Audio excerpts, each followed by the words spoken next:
meeting to order. Please rise for the pledge.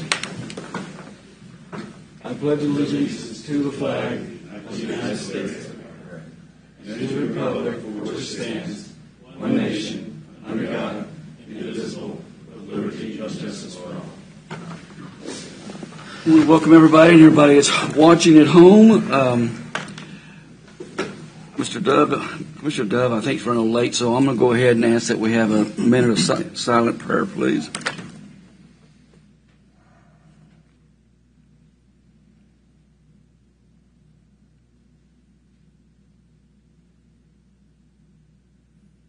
Okay, thank you. Start roll call. Mr. Dove's not here. Mr. Reed? Here. Mr. Culberson? Here. Mr. Stephen? Here. And Commissioner Mike Smith is here. Very good. Public comment. Anyone in the audience would like to address the governing body? Yes, sir. Come on up.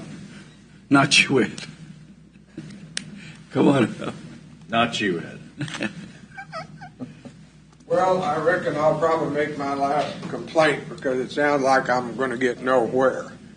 I'm disappointed with the county for not seeing to it that... Introduce yourself again. Pardon? Introduce yourself again and where you live. I'm sorry. My name is Gary Blackmer. I live down at 20643 Tonganoxie Drive. Thank you. Next to the solar panels. Gotcha. Long story short, they replaced the rock in my driveway with mud. Well, actually, they covered over the rock that I had at the driveway entrance with mud. They're calling it an AB3, and it's a brown, but it turns to mud when it's wet. It doesn't harden up.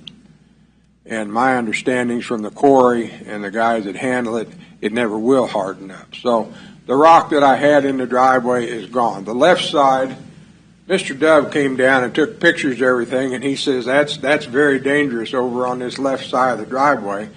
And I said, yeah, I really don't want to see my wife and my 11-year-old granddaughter who lives with us in that ditch on their side or upside down. And but I talked with Bill again this morning, and apparently, the state of Kansas, I seen the train come through last week. They did their last inspection, and they're done. As far as they're concerned, everything's great. And or at least they're not going to do anything else. I asked that the mud be replaced, and the blueprint called for 43 square yards of gravel, in which the 43 square yards of gravel, which is 14 tons of gravel. And that was all I asked, that they replace that and get me an edge over there so that maybe people don't drive off that edge down into that creek that now houses a small pond in there. The water doesn't drain. So Bill said if anything would be done, it would be up to the county. So I would ask the county to come down and take another look. As Mr. Dove came down and took a look and took pictures, I would ask the county to come down one more time and take a look and see if there's anything else they would be willing to do. And I would appreciate it, and I'm just asking for what we had in there to begin with before this project started. Okay. Question for you. Did you have a different kind of rock? What was your rock, the pebble rock, or what? No, it was just like the last load I had brought in, which was a few years back, was just half-inch clean rock. But it wasn't the gray rock. No, it wasn't AB3 of any kind. Okay.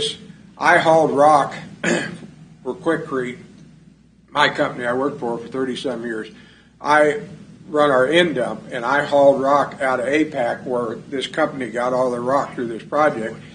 Never even seen a brown, what they call AB3. Never knew it existed. How much rock are we talking about? 14 ton is what the Call Valley engineering guy, I sat with him one morning, and I said, that blueprint calls for gravel. He says, oh, no, it doesn't. Well, he got his blueprint out and said, oh, well, yeah, it does. Anyway, he sat with his calculator, just as I already had. According to his calculator and mine, 43 square yards of gravel is 14 tons of rock. 14 tons total. And would be more than enough to cover over the almost 60 feet, just not quite 60 feet of this brown material that they put in there. So, but it's possible that if they came in with some clean rock, they could maybe overlay with that, right? We Yeah. wouldn't have to use the full amount of that many tons. Yeah, don't hold me to it. I'm not exactly sure. 14 ton. I just kind of measured it off and went with like this with my hand because I knew what tons were from working with it at the plant. But I think 14 tons would probably be enough to complete the job. It would put it in there. I think we figured out 3 inches. I think at 14 tons. I'm not positive. And you've been working with Commissioner Dove. He was out there. Right. Okay. He came out and looked. So I'll take whatever recommendations he makes. Okay.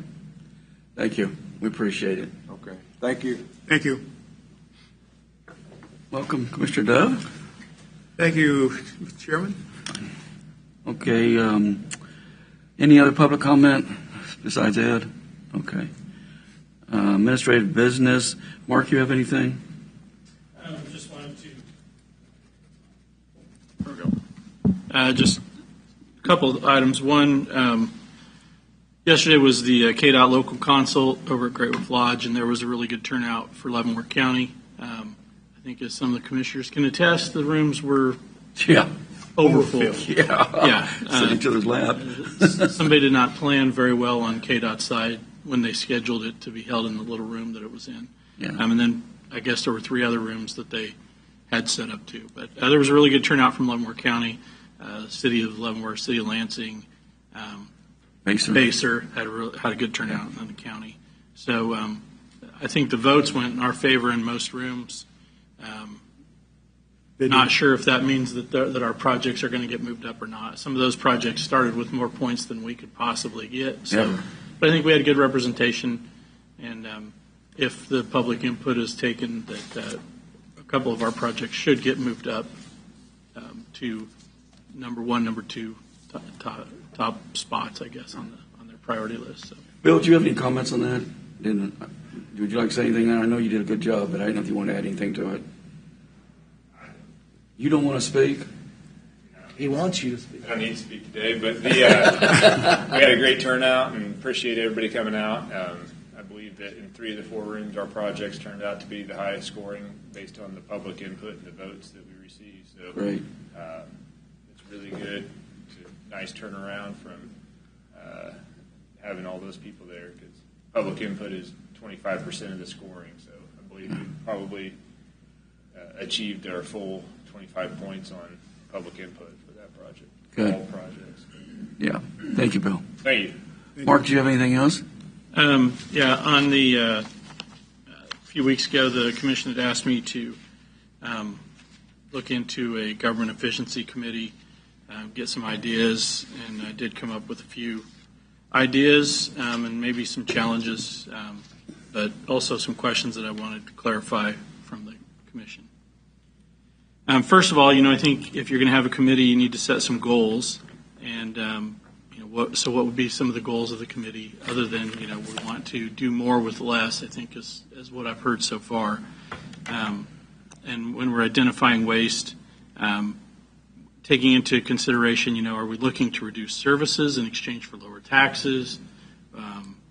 Are we looking at identifying areas where we have maybe exceeded what the core mission of the county is, so we can bring services back down in those areas?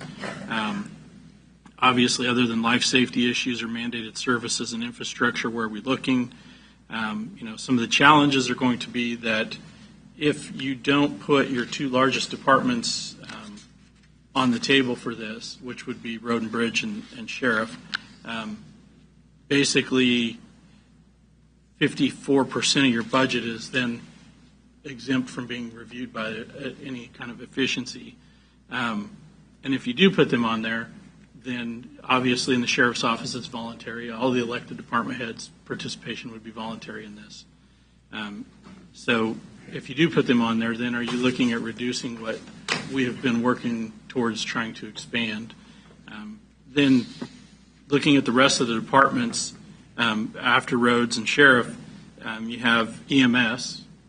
So that's one that we've really worked hard to try to get to a point where we can maintain our our staff. So that's the third largest budget, and then you go to Council on Aging. Again, these are just things that, as I'm going through it, I'm trying to figure out where areas we would look at to try to make more efficient, given that this board annually reviews every department's budget line item by line item. Sometimes I think this year we're down to a couple $100 even. So I'm just trying to figure out what at a staff level we could do. So those are the challenges that I had. And then as far as any kind of a recommendation on what kind of a committee, I think it would, if you were going to go forward with a committee, you would need to have 2 commissioners on there.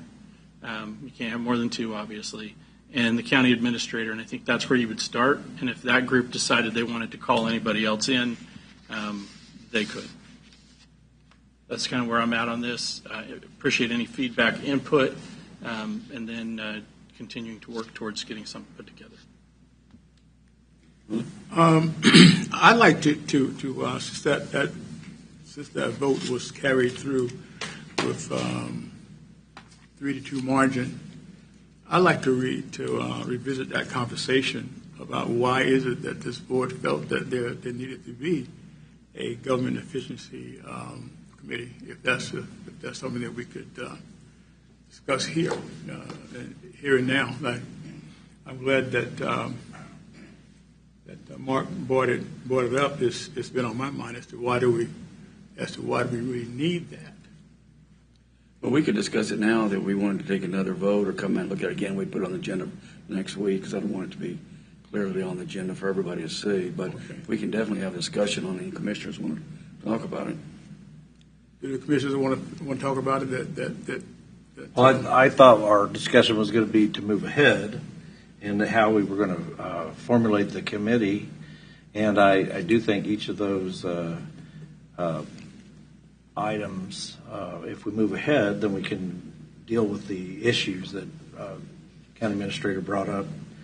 But if we're going to reopen the discussion whether we're going to do it at all, I think that's a whole nother.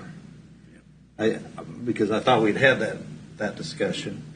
I think there are, for example, in Council on Aging, I would like to see the churches and faith-based organizations be more involved with the Council on Aging, and I think that's where we could get some more funding for Council on Aging.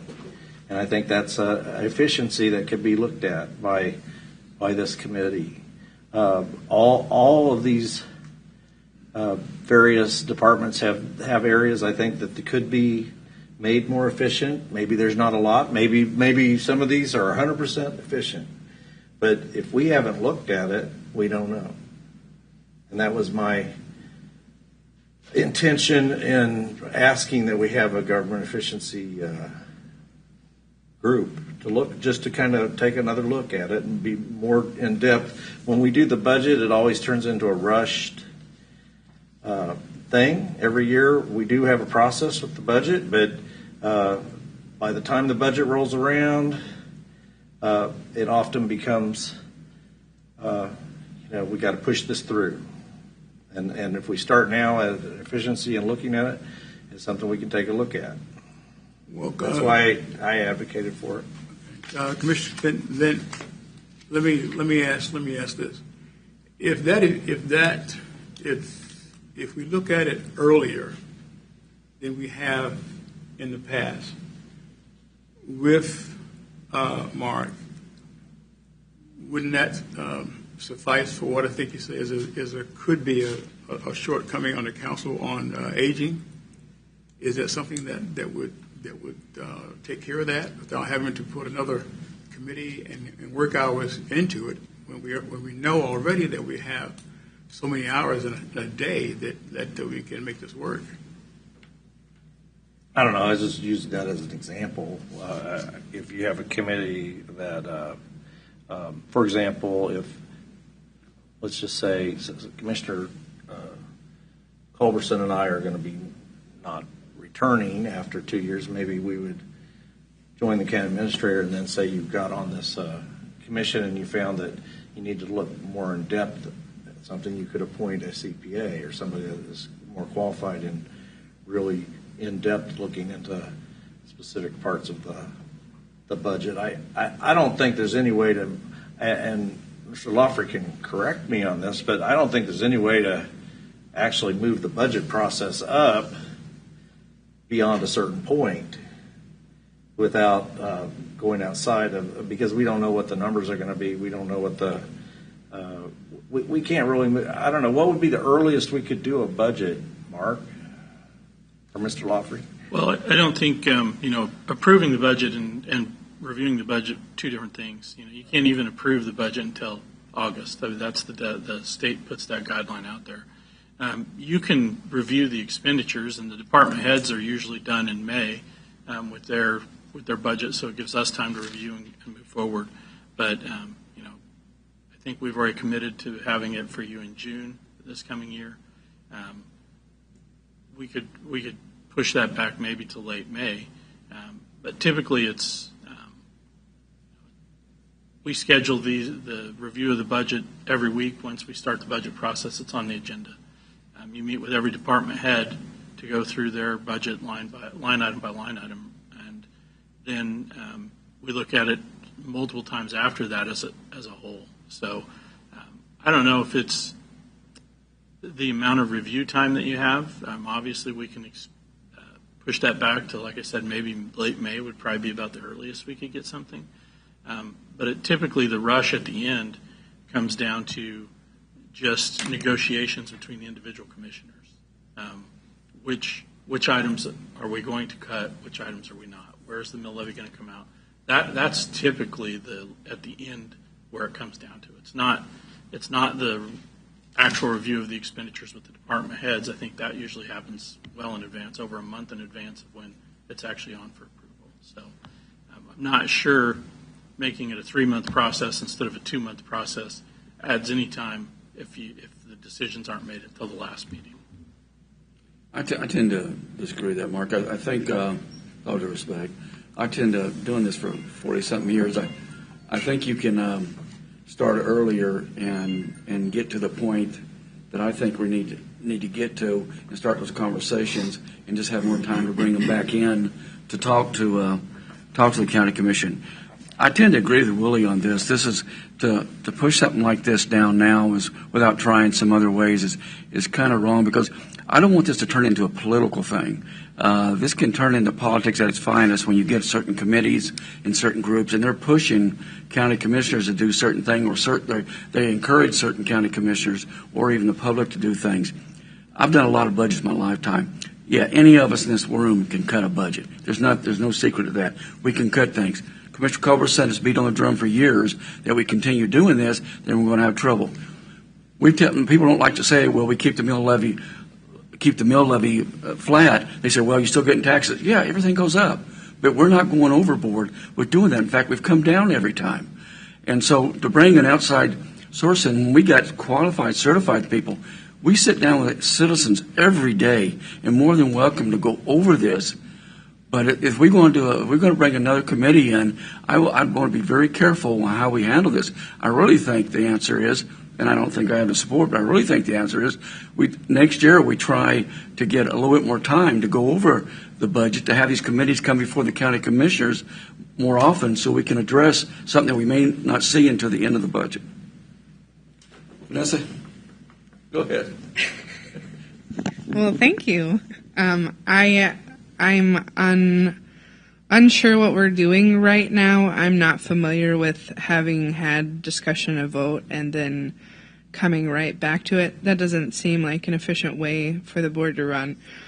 So the last time we discussed this, I'm sure I said something similar to transparency. The more eyes, the better, in my opinion, and my opinion hasn't changed. Thank you. Well, the reason, any organization can bring a vote back up, whether it be down the line. I'm not saying we should or we shouldn't. I think they have a discussion one more time if that's what a commissioner wanted to do. So we're giving our 2 cents on it right now. Jeff, do you have anything to say on it? So my reason for voting for this was a lot different probably from Commissioner Stevens, probably the opposite.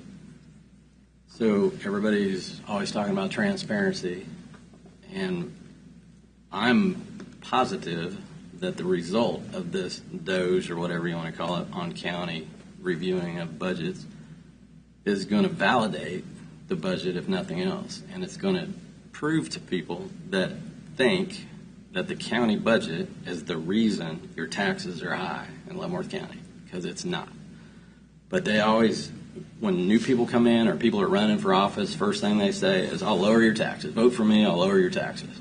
And then if they get elected, first thing they do is say, well, you know, the easiest way to lower taxes or cut your expenses is to cut expenditures. So what they're not understanding is if it's a county position, they look at the county budget and say, well, we got to make cuts. If we want to lower taxes, we got to make cuts. What they don't understand is this is the same budget every year. They're new to the position, but the budget's not new. That budget that they're talking about has been in place for 50 years, since Jesus was a little baby. But I've been here 40 years working with this same budget, so I know it's the same budget for at least the last 40 years. And in 40 years, every time a new commissioner or a new department head, elected department head comes in, first thing they do is cut the budget. They cut people. I've seen us cut people, cut positions. We've combined departments. We've deleted departments. So many services we've cut over the years, pages and pages of services. And I don't hear anybody saying I'm getting too much county for my money. I'm getting too much services, too much county services, too many county services for the taxes I'm paying. I never hear that. They just always hear, my taxes are too high, so cut the county budget. So they keep chopping this county budget and chopping it. So I'm sure if we do this, DOGE or whatever you want to call it, it's going to verify. It's going to verify what we've been saying. Road and Bridge, for instance, should be $4 million a year higher than it is because we should be replacing 4 bridges a year. They cost about $1 million. Yep. We don't replace 4 bridges a year. We haven't for 40 years replaced 4 bridges a year. But that's what we should be doing. It's simple math. There's 150 bridges. They last 50 to 75 years. Figure it out. We're going to get to a point where all these things are going to catch up to us. That's where we're at, Joe. The roof is falling in on the courthouse. Why? At. Because the lowest hanging fruit in a county budget, a new elected official is going to cut, is depreciation money. GASB 34 proved that. They passed GASB 34 saying, hey, if you have a public asset like a sewer plant paid for with taxpayer dollars, you got to put depreciation money in there, so in 20 years you got enough money to replace it. They passed GASB 34 because that wasn't happening. After they passed it, they said, wow, the problem is every county has been short-cutting their depreciation funds, so they'd go bankrupt if we made them catch up all their depreciation money. Yep. That's where Leavenworth County's at. We have cut our county budget to an irresponsible level. People come in a couple months ago saying, hey, you made a detour on my road. I live on a gravel road. You closed the paved road, and now instead of 4 cars a day on my gravel road, I get 1,000 cars a day. We used to put chemical down when we knew we were doing that so that those people wouldn't get dusted out. Budget cuts, cut that service out. That's just one little tiny example of all the things we've cut through the years, this same budget. So I'm more than happy to do a DOGE or whatever you want to call it to verify through government efficiency group to prove what I'm saying. Okay. I think with 3, it's obvious that we're going to continue going down that path. So unless somebody's going to, the consensus is, it sounds like. Go ahead, Mike. That's what I'll just say. I think it would be particularly sending the wrong message if today we would change our position, because the public wants at least an effort on the part of their elected officials to find efficiency and to find where we can do things different and still have the same level of service and maybe reduce the cost. An example I thought of when I was looking at Mr. Knoll was the trap rock. We changed to trap rock. We saved, was it $1.2 million? And that's an efficiency. It's something we did different. We saved money, and we were able, and now we can use those those resources to fund. And that's exactly what I'm Bridges, talking and about. that- We've that's been efficiency. doing. And that's what we've Right. been doing for 30, 40 years, is things just like that. But if we can find even a few additional things like that, then it would pay off to have this committee, because obviously the people on the committee are not going to be paid. So we're going to be volunteering our time for the committee.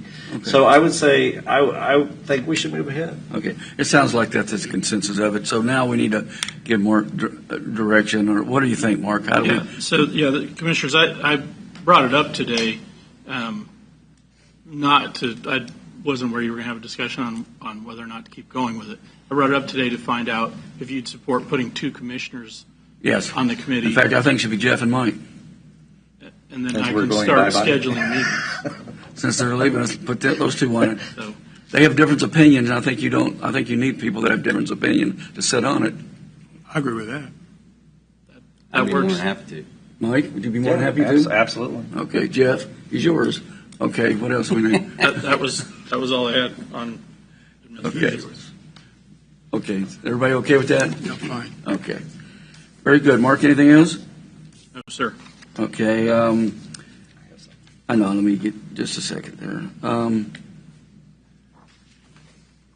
Next week, if everybody we're going to go to executive over the contract, so please bring your information with you next Wednesday. Okay. We can discuss that, personnel. And then, I didn't know if we're all going to get together, do single and veterans parade. Jeff, are you going to be part of this year? I'm going to drive my old truck if anybody wants to ride with me. Can I ride in front?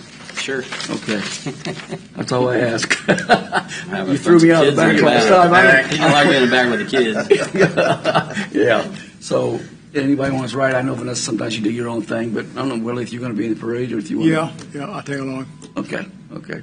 Well, I'm going to volunteer for Jeff's pasture Put me on the seat. bumper. I have Okay. hay bales I'll in the talk to back. Mrs. Steve. Okay.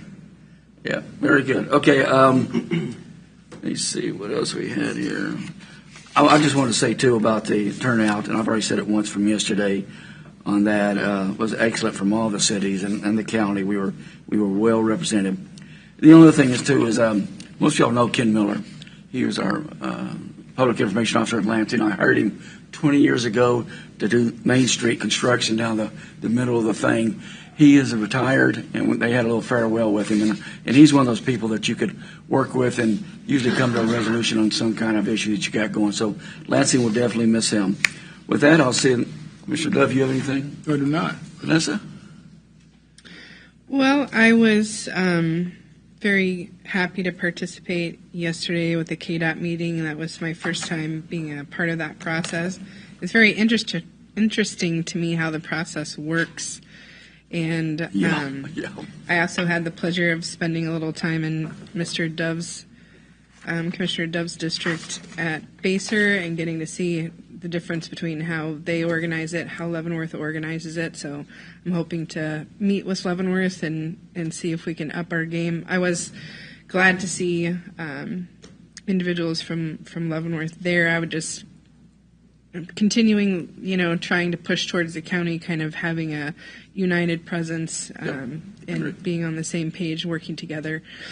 And but also part of Baser's initiative, I think ended up being 999 was a young man from my church where I attend in Baser that was involved in a fatal accident there. And so I was really happy to be able to vote for that project. So thank you.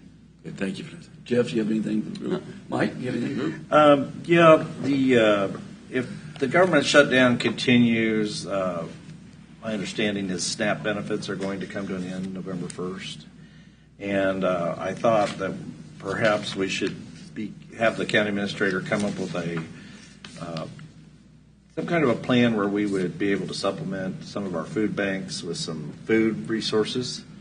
Maybe small donations to the food banks, and maybe we could do a county food drive right here at the county to get a food to the, and especially we give them a week to come up with a plan, and maybe the shutdown will be over by then. But if people don't have their SNAP benefits, it's going to be very difficult for a lot of families. And people in county really do good work. I remember we had a tornado We've had other things, the food and the water and the supplies that were brought in. I was down there at the time, Mayor Wilson, going on that stuff. It's really, people are very generous. I don't have a problem with having it that continues like that. I'd definitely be part of that. What's everybody else think? Everybody else okay with that? Oh, yeah. Vanessa, you okay? Fine with Jeff? Mark, do you have anything you want to add to that? Just clarifying, you're looking to organize a food drive through the county, but when you said other resources, are you talking about financial commitment from the county? Perhaps. That would have to be a decision by the board. Yeah, at that point, let's see what happens, but it wouldn't be a large financial commitment. It'd probably be several $1,000s for some food banks. Well, I could support the food. I think we need to try that first, because I think that'll generate, if we publicize that enough, that'll definitely. And maybe we could work with cities as well. Yeah, exactly. On the food drive. Everybody's at that. So I'd like to try that first before we start getting into the funding. And of course, the funding would probably come forward if this shutdown continues for a long. Talk about it then. Yeah. Okay. You okay? So where would we store the food? Well, that will be the county administrator's issue. We've asked him. We'll get it if we have. Well, that'd be a good problem to figure out. Yeah, we'll get that accomplished. Okay. Anything else on that? Mike, do you have anything else? Just one item. I know. And I just want to maybe clarification from Commissioner Yes. Reed on. You made a statement at the Ladies Republican meeting about the negotiation between the county and Fort Leavenworth, that you thought that it was not done appropriately, or what? Can you help me understand? Is that EMS we're talking about? The EMS and Fort Leavenworth. Okay. Can you help me understand what your thought process is as far as our negotiations? What we need to do differently? Sure. So I was more or less just letting them know what my vote was on that, because it was where the city commissioners that are running for office. They were getting asked questions by the meeting attendee. Who doesn't live in the city, lives in the county. But they were asking them just generally, did they support, even though obviously it's not a position between the city and Fort Leavenworth, it's county and Fort Leavenworth anyways. But the question came up, would the city commissioners, the individuals who are trying to be city commissioners, would they support the agreement we've had in the past, which is what we're trying to change? And so they both said yes. The candidates that were there supported the county commissioners' goals to try to get a financial arrangement worked out. So there was some back and forth. Even though I was just in the audience, I was not a planned part of the meeting at all. They continually looked at me and were asking me questions about the arrangement. So I supported that conversation, and then at the end, I didn't want people being confused. So I did say, just for transparency, I did not vote with the county commission on this one because I didn't support the measure at that time, and that's pretty much just restating what my vote was at the time. Okay. Do you understand that we're subsidizing the services out there? I think there's two sides to it, and I think some people believe if Fort Leavenworth wasn't a part, obviously it's a huge part of business here. It's a huge part of our population in Leavenworth County. And so we didn't get into the discussion as far as what the two sides of it are, except for just me stating what my vote was, because again, it's supporting that conversation, not getting into a debate that was unplanned. I didn't go into all the aspects of it, just stated what my vote was. Well, that's my understanding was that the comment was that we didn't handle the negotiations properly, and I think we've been doing this for almost 3 years.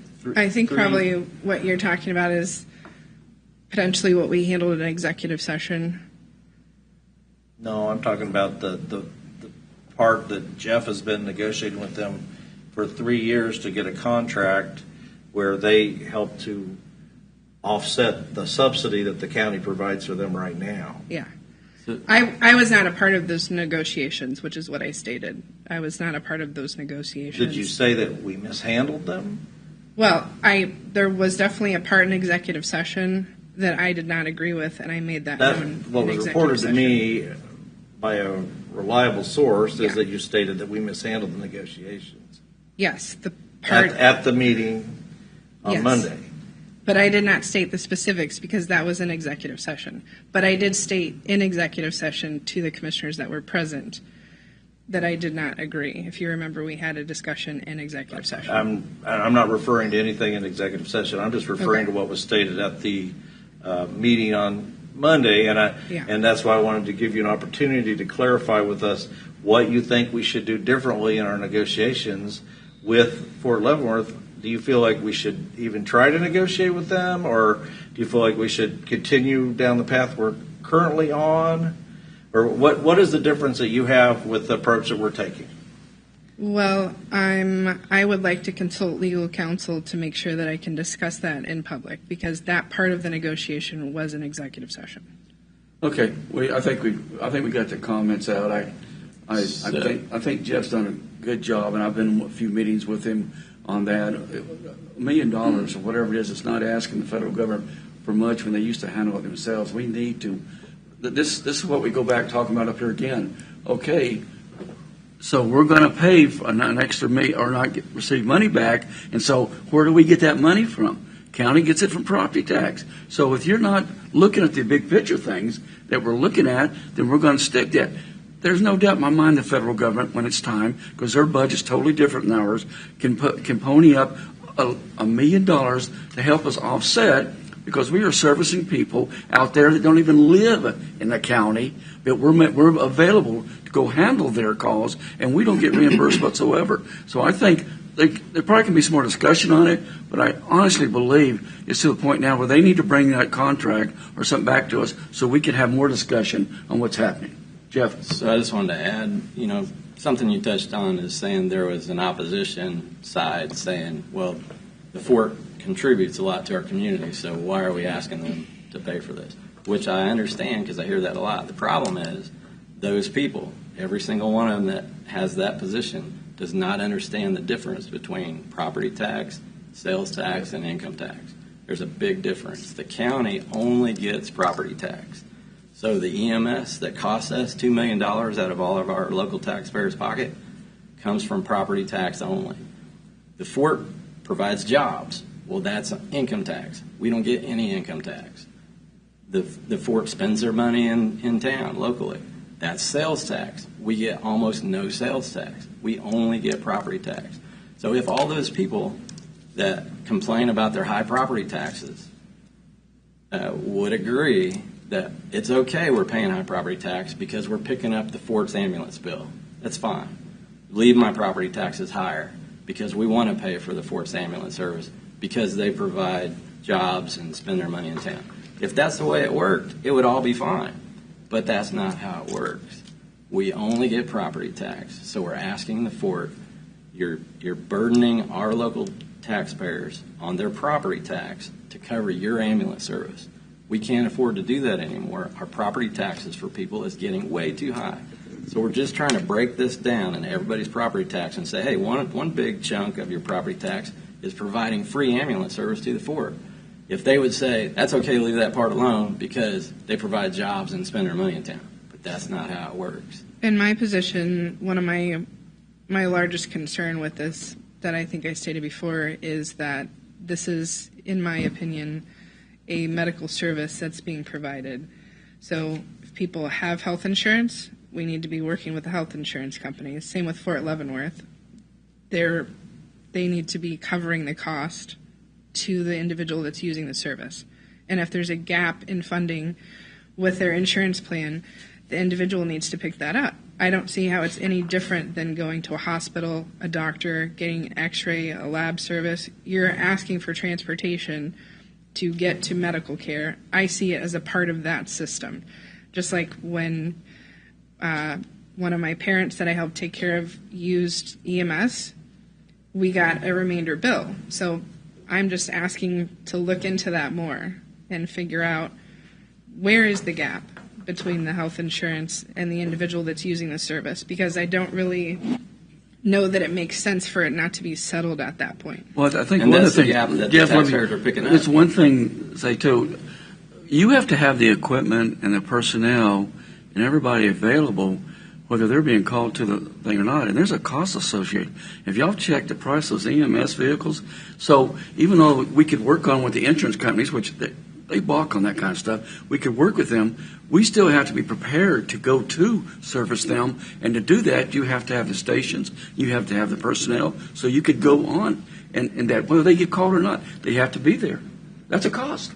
I just think we need to think a little bit more like a private business instead of government.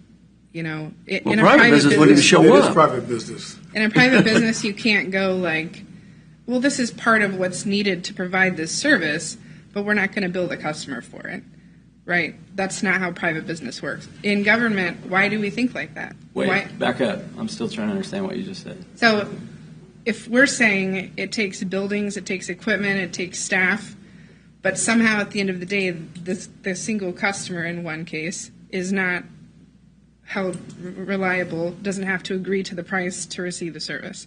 In private business, that's how it works. You have to take all those costs of building, equipment, service, everything, and the customer at the end of the day has to agree to that price. I think in government, we need to think more like that instead of just assuming that the general taxpayer has to pick up the difference. Okay, but back up. There were 2 private ambulance services in town. And using your theory, that's exactly what happened. They said, hey, we got all these costs that aren't being covered by the people that are paying. All these costs generated by the people that aren't paying. There's a deficit, so they have to add that to the bill for the people that do pay. So who's not paying is my question at the end of the day. $2 million right? worth of people are not paying. So how did that come to be? Well, they used to have their own service. And we had a understanding with them. I'm going to say, well, you're whatever, understanding. And they got away from that. They got away from the hospital, and they got away from that. And we never changed. So we realized years out of line, especially in the last few years, that we're having to pick that cost up. I think really to continue this conversation, if we want to go that way, Jamie or somebody who does this on an everyday basis as far as the cost should be present. So I think we've answered that question, Mike, that you asked, and we can probably move on if everybody's okay. Okay. All right. Mike, was that the only thing you had, Guy? Other thing? Those are the 2 items I have. Okay. All right. And the county clerk's not here, so we don't need anything. Consent agenda? Mr. Chairman, I move that we accept the consent agenda as presented. Second. Motion is second. Any discussion? Mr. Dove? Aye. Aye. Aye. Aye. Very good. We'll go on to formal board action. Welcome, you two. Consider a motion that the proposed final plat, as outlined in case DEV 25084, is compliant with the county zoning and subdivision regulations, and move that the proposed final plat be conditionally approved and accepted by this board, subject to the conditions set forth in the staff report and is adopted by the Planning Commission. Right ahead. Good morning. Morning. Case DEV 250383 and 084 is a 2-lot cross-access easement subdivision plat for the property located at 16730 McIntyre Road. This parcel is a developed parcel with a single-family house, an accessory structure, and also a pretty large pond on the back side of the property. They are wanting to subdivide this into 2 lots, so they would be adding another lot to the existing 10-acre parcel, so both lots would be 5 acres in size or greater. They would be utilizing the existing driveway for the benefit of both lots through a cross-access easement. They did provide an HOA document stating that they will take full ownership for the construction and maintenance of the driveway. It is constructed right now, so obviously they would be responsible for the ongoing maintenance.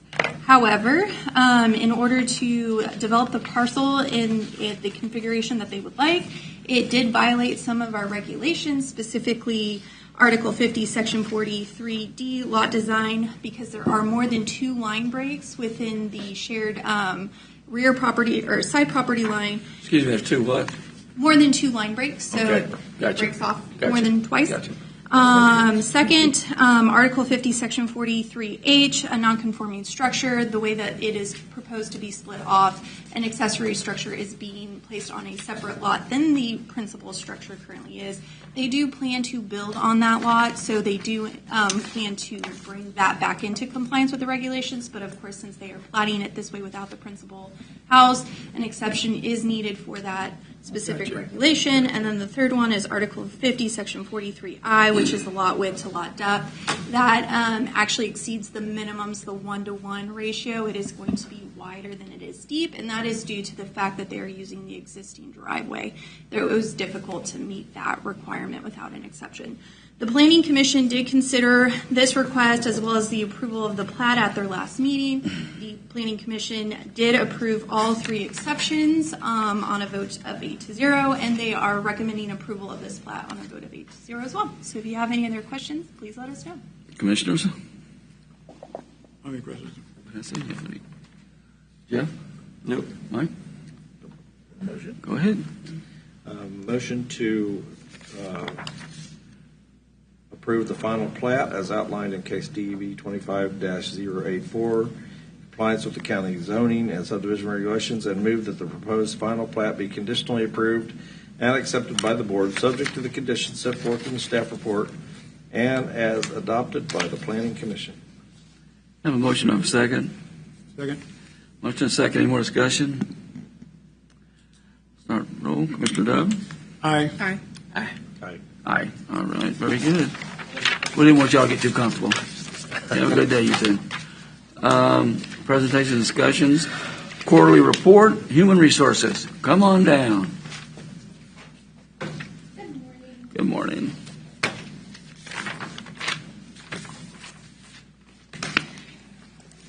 We are coming to an end of 2025, and so we have 2 full years of data behind us that we've been tracking. And we're coming into the last quarter of the 3rd year. We started tracking attrition per your request over the last 2 years so that we could start to see where our turnover was falling.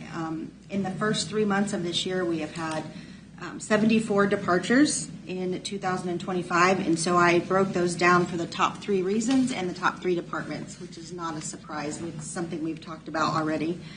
27% of them are leaving for better pay and benefits. 26% are involuntary, which that is the county's choice, so that's our choice. So somebody violated a rule and policy, or they had attendance violations or some kind of reason like that we made that decision. And 17% were unhappy with the line of work. So that information is coming from those exit interviews that we started to drill into. That's great. By department, 30% of the turnover this year so far has been in the sheriff's office, 26% in public works. I wanted to make sure that you know that's not just the road and bridge department that falls into those numbers. They also have noxious weed in the GIS department as well, so that falls into their numbers. And 11% EMS. So again, top 3 reasons and top 3 departments. Is that tracking with previous years as far as the departments? Still the same, very close? It is very close, yes. And so we haven't really had any big shifts or anomalies, that would make that come off the norm. So we are running very consistent. And with that, at the bottom, it mentions retention interviews. Mark and I are, now that we kind of have a little bit of a baseline to go for, we're going to drill even further and start to do retention interviews or stay interviews where we start to talk to those people just randomly throughout their career. What are some things that would make your job easier? Try to get some information ahead of time before anyone gets frustrated or leaves. For those 17% that are unhappy with the line of work, a lot of them, say for example, come into the jail and the job isn't what they want. Jail never is. Right, it's not what they envisioned, right? So they want to get into a career and then it's not really what they want. So it's not necessarily our our fault. Not that the job is bad. It's just that they realize that wasn't the line of jail. work You can easily want to be. do. You can usually want to be on the road sooner than it's your turn to get certified. So there's a lot of reasons. So it's not so the county. It's just the position they're handling at the time. It's the line of work. Okay. Absolutely. So I'm just not a fit for that person. They decide to change careers mostly. Okay. We just finished open enrollment. We changed our medical or health carrier from Aetna to Blue Cross, so that has gone over pretty seamless. We have moved our vision and supplementary policies over to Guardian, and we had our brand new ModRN clinic open in October 1st, so today being the middle or close to the end of the month. We've already had, yesterday we were over 50% finished with onboarding, getting all of the employees onboarded into their system, and we have had 30 nurse and doctor consults in the last few weeks. So that is already 30 different doctor appointments that received medical care that did not hit our insurance. Good. So hoping that. It's interesting you say that about we switched to Blue Cross. You know, I got a supplement and Aetna, and they sent me what they're going to cover and not cover next year. And then Blue Cross sent me a thing saying, well, we're going to cover these now. So it's a moving target. That's why I'm glad you guys handle that every year to see what's the best benefits and, of course, best price for the county. Right. But I was always very pleased about doing an in-house service that we've been doing. I always felt that would, Mark and I had this conversation when I first came on, some of the larger cities, real larger, and I was glad we were able to handle that, and I always thought that would be successful, so I'm glad to hear that. Mm-hmm.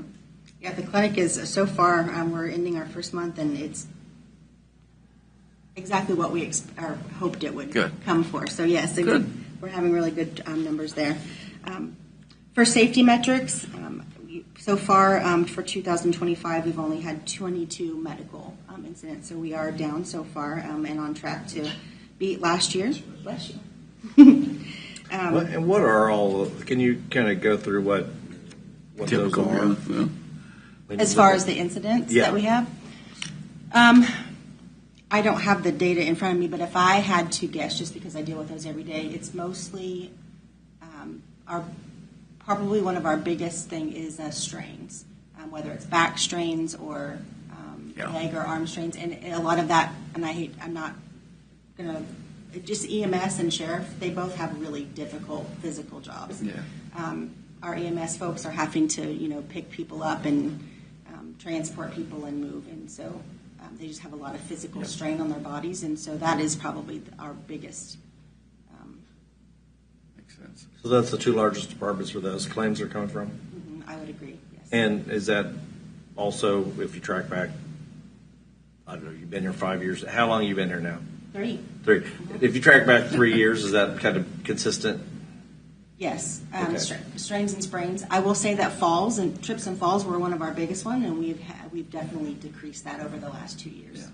With slips, trips and falls training and proper lifting techniques. I do see that that's where we've lowered some of those incidents. On the work site, do y'all still go around and have someone come in and do worksite safety? I mean, to make sure the area is safe to work in, and we have our annual workers' comp audit where they walk through and do a safety audit that's every what I was spring. asking. Yes. Okay, thank you.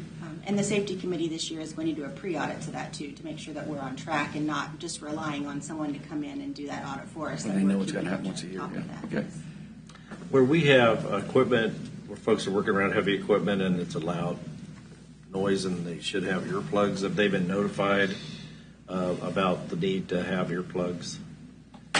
What'd you say? As far as I know, I can clarify that for you, Commissioner, but as far as I know, earplugs and safety goggles are available anywhere over there. What did you say? Mine's over there. Don't kid me. You told a dad joke like you like. Thank you, Vanessa. I can definitely confirm that, but I'm pretty sure that I'm confident that earplugs and safety goggles Please verify that, because I'm sitting on this KCATA board, and I can tell you that large claims are being paid on the hearing. On the hearing. Makes sense. So that is something we will continue to drive down and have safety a part of our culture. Some upcoming things, our total compensation statements that we did last year will be coming out at the end of this month. I'm wrapping those up to get out to all the department heads. The retention interviews that I just spoke about, we just completed our harassment training, so everyone is not only our new hires doing that on onboarding, but we're finishing. We have, I think, 2 departments left that need to finish, but we've done that countywide as far as everyone doing the refresher training that we all agreed on the video. Did you show them the Chucky movie? The Chucky movie? Yep. or harassment. I'm- Anyway, I've lost control. I Go ahead. I don't know what. Do you show a training on that? Is there a video series that they Yes, go through? you actually were invited to that earlier this year. Yeah, that's the video. That's what we do on the railroad. They have a nice. Did you attend the meeting you were invited to? Director? I I. railroad one. The Chucky movie was a lame joke. Moving right along. Please go ahead. Okay. Mark, Misty, and I are working on updating our employee handbook. We've had a few of our policies change or be affected by our benefit changes, and so we need to make sure all of that is matches. And that's something I didn't put on here, but it's definitely coming, is the chili cook-off. Yay! Do we need to have like a warning posted for that? Where's Vince We at? might. I'll make sure that no one has anything over like a fire of level 5 or whatever. Yeah, because that was way That too was last hot. time. On your taste buds, yeah. We'll definitely have warnings, and we'll pre-taste them to make sure we put the warnings on there for sure. And You know what I do also? The hottest ones I put at the end, because if you taste You the are hot right. one It will split your first, taste buds, and then you you can't can't get taste true anything flavor. after Yep. that. All you do is sweat. Yep. Ask Mike. You got to taste that one last year Okay. for sure. Yeah. Okay, I'll stop. Go ahead. And then my Department of 3 just doing all of the end of year reports and W-2s, and this is going to be from open enrollment to the end of year. We are very busy as far as just getting all of the documents out that need to be and being compliant. So.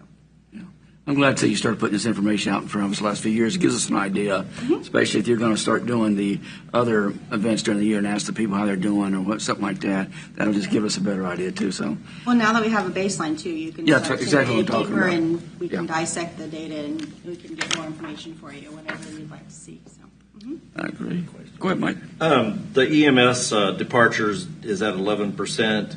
We gave a substantial compensation increase about a year ago.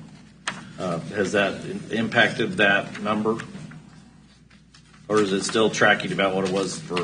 I don't know that I've seen a big difference in that, so I will definitely have to look at that and see if we've Yeah, we increased it. We increased the Yeah, we did. the benefits and wages. Yeah, we made an adjustment, and it has helped. One of the things that they were struggling to fill positions. It took a lot longer to get positions filled. That has went down. So. And are you working together with Bill on this compensation proposal that he's going to bring forward from we Public actually Works? just briefed about that this week, yes. So I told him I would be available for any, consulting or comparing that I I'm became hoping aware that of that, will. so yes. I hope that we can drive those numbers down. Yeah. Working together probably can. Anybody willing to? Yes, Commissioner Stephen, some time ago, we had a lady that come in from the state, Chandra. is the Yeah, name, okay. the apprenticeship. Apprenticeship. Have you had any telephone conversations with Chandra from the state, from the apprenticeship program? I'm not sure I'm aware of her, so no. You're not aware of it? Oh, she was in front of. You should be aware of I her. think We need you're to make one you aware of department, her. yeah. Okay. That's one person you should know, yeah. She did an internship here? Yes. Well, she's trying to get private businesses and governments to participate in the registered apprenticeships. And I don't know. I've gone to a couple meetings, but we'll put you in touch with her because I can't give you any more details than that. I spoke with her yesterday, and she would like to have a conversation with you. Okay. That's good. Thanks for bringing it up. Any Okay. other questions? Any other questions? Vanessa, have anything? Jeff? Nope. I don't have anything. Willie, Mike? Clear as mud. Clear. Okay. Thank you. Keep up the good work. Information systems, come on down. Yeah, you're the one we've been waiting on. How's my, Well, I'm here. how's my neighbor?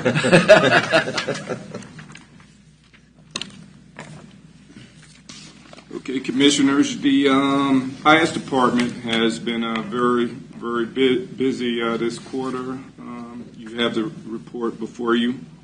Our primary focus this quarter has been mainly on mitigating risks associated with several critical end-of-life, not only software, but hardware systems. The first one is the Microsoft Exchange email migration, which we started earlier in the year. We have completed that migration, and now we're decommissioning the on-premise email server.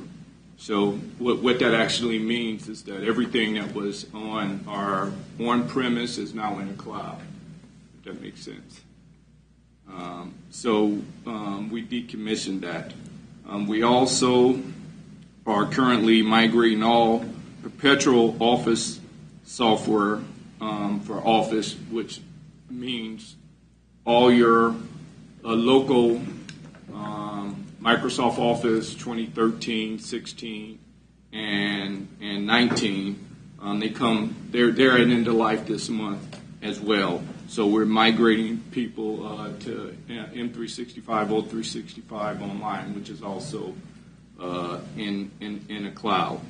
So that's ongoing, and it's going to be ongoing for the next month or so, until we can get all the systems updated and make sure that they're not susceptible to vulnerabilities. We also are dealing with some other strategic projects, and District Court is one of them.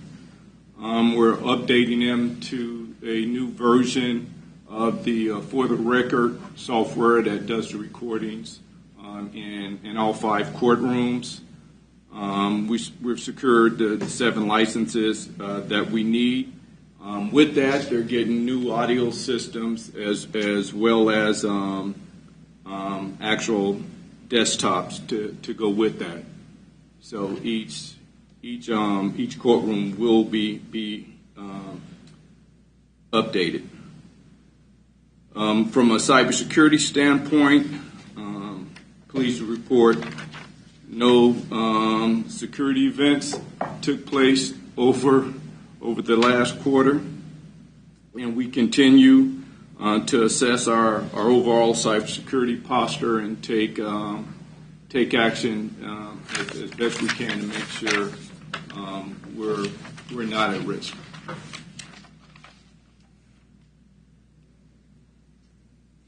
Okay, we're fully staffed, and from a help desk standpoint, we had 949 help desk tickets over the last quarter. So we've been very busy. So in summary, the IAS department, we continue to manage migrations for critical email systems. And we're on track to finish those software and hardware upgrades over the next month or so. Subject to your questions, that's all I have. Notice that the Sheriff's Department, probably District Court, you're generating most of the help desk activity. Okay. And the Sheriff Department, they just went through their migration as well. So our 2 email systems are separate now. Okay. Where before they were on there with us. Okay. That takes some pressure off of our services. Do you handle that even though you're divided, or do they have someone else that does that? That does their since you divided, do you still handle all the reports? No. For their email migration, they have their own 2 IT guys. Okay. That work for the sheriff that's going to handle. We work hand in hand with them when they have issues because they're still on our domain. Right. But they will be handling all of their own email. There will be their own spam filter and their own archiving system. So that'll be totally on them. Okay. Well, you have any questions? Okay, Vanessa? No. Jeff? Mike? Your total budget was $711,950, correct? And then up to now, third quarter, you spent 433, 59, 39, correct? Yes, Commissioner. So that would be per quarter you spend 143, 453, which would leave, if we spend at the same rate, a carryover of about 138, 137. Are you going to end up having a carryover in your budget, or do you have some things that you haven't expended on? Right. A lot of our renewals and different services come right at the end of the year. In the fourth quarter. Yes, sir. Yes, sir. And so I don't. And then we should have some of our equipment reserve that should carry over. But as far as from a contractual standpoint and our renewals, we're probably going to use most of that. Okay. Does that? So what? Can you extrapolate on that equipment reserve carryover? Yeah, I don't forecast that they're going to have any money left in their budget. Actually, we're probably watching them really close because a lot of these expenditures were unexpected. So the upgrade, the end-of-life things that Dave was just talking about with Windows and Office that they're upgrading, those were not expected, the announcement and the replacement. So that's, we're spending down their equipment reserve on items that weren't originally budgeted. So over time, we're going to have to pay that back. Otherwise, we fall behind on replacing equipment going forward. So I don't believe they'll have excess carryover. When he's talking about his equipment reserve, that's not a budgeted item. That's what we've put into like depreciation each year. Well, darn it, you're not giving me a good answer because I like the way I read it. And I think that's the challenge. Commissioner, we try to keep an eye on all the departments that they're staying pretty close budget-wise each month. But the challenge is always a lot of these departments have big expenditures at one time or another in the year. Road and Bridge, for instance, it may look like they're going to have money left over, but we have one snowstorm. That's gone. A lot of their renewals come at the end of the year. That's the things that we have to watch in each department on where those come out. We have a big insurance payment that comes out right at the end of the year.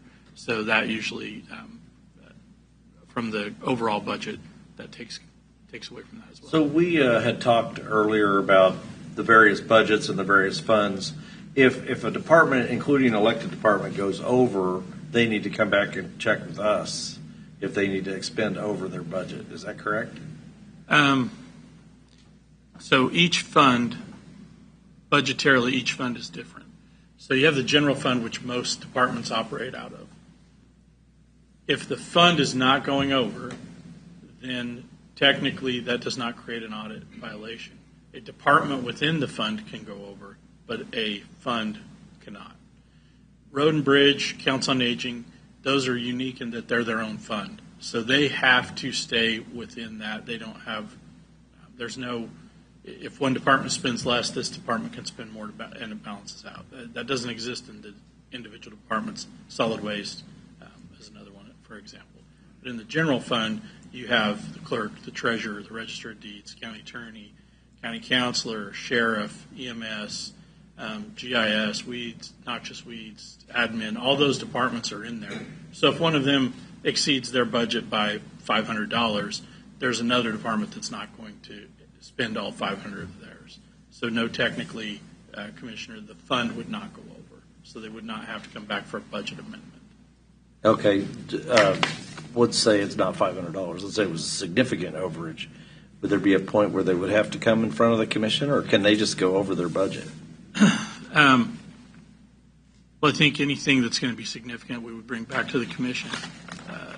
But it wouldn't require necessarily a budget amendment. It would just be more of a, here's what's happening and here's why. I think we did that at the end of last year with the treasurer's office. He came in, explained what was going on with his budget, and the board allowed him to exceed that amount.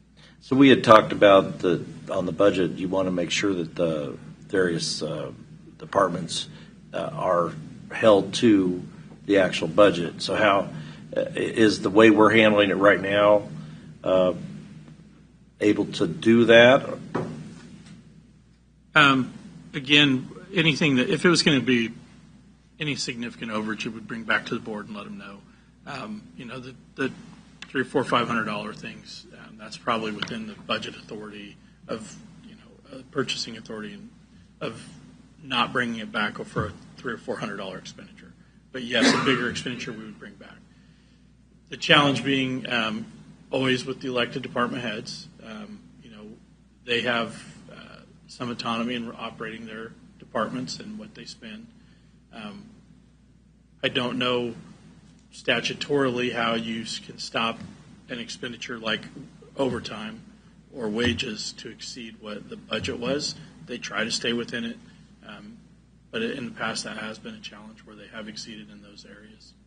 Mark, what if they're funding? I don't know if that's what Mike's getting at, but say a $100,000 budget, just use a number, and they go and spend $120 without coming back to the county commissioners who set the budget. Yeah. Where is the rub there? Well, they should once they run out of budget, really they shouldn't be spending the money, and they should have to come back to the board for something like that. Again, the challenge is in wages. You can tell them you don't have the budget, but they have to make the payroll. We don't have the option of telling somebody they're not going to get paid. The next year during the budget process is your best bet for addressing it, but it's a challenge. Commissioner, you've been here for a while. You've seen what's happened with some of these budgets. I guess what I was going at is I'm going to pay salaries. I'm going to take care of the employees. I was going to do that.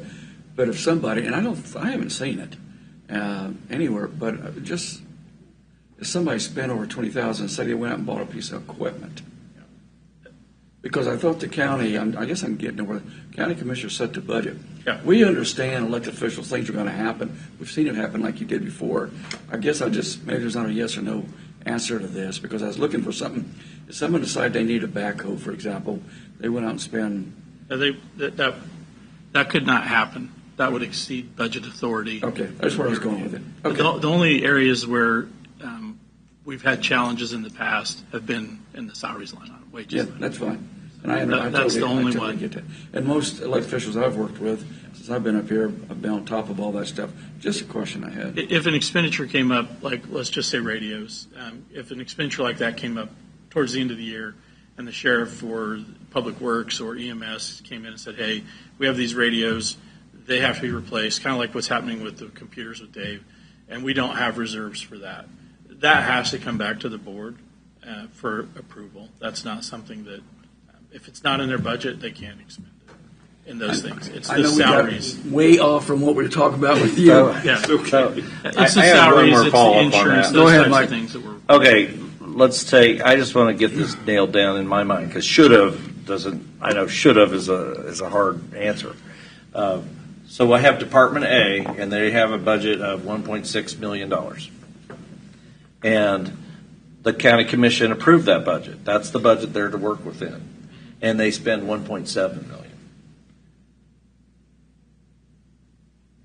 I mean, when they hit 1.6, would they need to be coming back? Is there a budget rule in place that once they hit 1.6, then they have to come and request the additional funding, or can they just go over on their budget? No, they should come back in. They should. Yeah. Is there a requirement? Well, again, your elected department heads are different. And I've said that many years, and I'm watching it and I share with you when things happen. But with wages, we have to pay them. Are they buying one-off stuff? No, that doesn't happen. The departments are very conscientious about that. But if you let's talk about that operating like a business. That's not how it works if you're a business. If you're a business, once you hit your 1.6, then there's layoffs. You don't pay wages. So you're saying that in this case, that can't happen. Well, no, I'm not saying that at all, Commissioner. I think I've pointed out to the commission, the commissioners who have been here longer than a year, multiple times over the years where certain departments have overspent. I've shared that with you, and I've brought up when I think departments are making decisions in the middle of the year that are going to mandate that they go over at the end of the year. That happens. I've pointed that out multiple times. Should it happen? I mean, they should stay in their budget. Is there a non-elected department head that's happened with? Not that I'm aware of, not in the 9 years that I've been here. Has that happened in elected department heads? Yes, it has. And sometimes they come in and talk to you about it, and sometimes they don't. But it's always in the wages. It's not in the we're going out and buying a new car. It's always been in the wages, which we, again, from a county's perspective, we don't have the option of not paying. Is there a way to make that more solidified than it currently is, or is it about as tight as it can be right now? I think if you moved each of those departments into their own fund, instead of in one large general fund, if you put those departments in their own fund, then they wouldn't have that option because there would be no way to pick it up without the board taking action. The board would have to take action to amend that budget. Otherwise, they would receive a budget violation. And what do we have to do to make that happen? Basically, you would have to give me direction to create the new funds. That really. Well, you got direction. Just saying it out loud and not having any work session or talk on it. That seems something possible. I just thought, Vanessa. Well, let's put that on the agenda. How about let's talk about that. that. I could happily, and obviously the time to make that change would be before the beginning of the year. You've approved a budget, but we would have to do a budget amendment to move them out of the general fund into their own funds, but it is possible. And the only reason I say that, if we're going to be truly looking for government efficiency and controlling the budget, we got to make sure all the budgets are spending what they're appropriated. What would be the drawback? I mean, is there a downside for them? Well, okay, so let's say you have a department with a big budget and they don't spend all their budget. It stays in that fund. So in the general fund, it rolls back into the general fund. It would stay in that fund, and then it would still be available for the next year's budget, but also they may spend it. That would be one of the challenges. Once it's in the fund, and they could potentially spend it. So, but it's being done anyway. True. That's true. So it would be a request for a drawback at that point if they had over. It wouldn't. You'd have to amend the budget to bring it back. Okay. It's definitely doable. It's not. I don't know that a lot of departments or a lot of counties do that, but it's definitely doable. It's something you could accomplish fairly easily. Okay, something I like to think about. Yeah, let's put it on the agenda. Jeff, you okay? Let's look at that. Okay. We go back to IT now. Do we have anything? This young man. You've been so patient. Yeah, I mean, he's a good guy, and he's my neighbor. I apologize. Okay. Any more questions for him? That's director. Thank you. Appreciate the information. Thank you. Okay. Does anybody else have anything they want to say before we make a motion to adjourn? I think we've already done it. Let's go at it then. Did you make a motion? Yeah, move to adjourn. Second. Aye. Aye. Aye. Aye. Aye, aye. All right. Good meeting. Thank you, folks.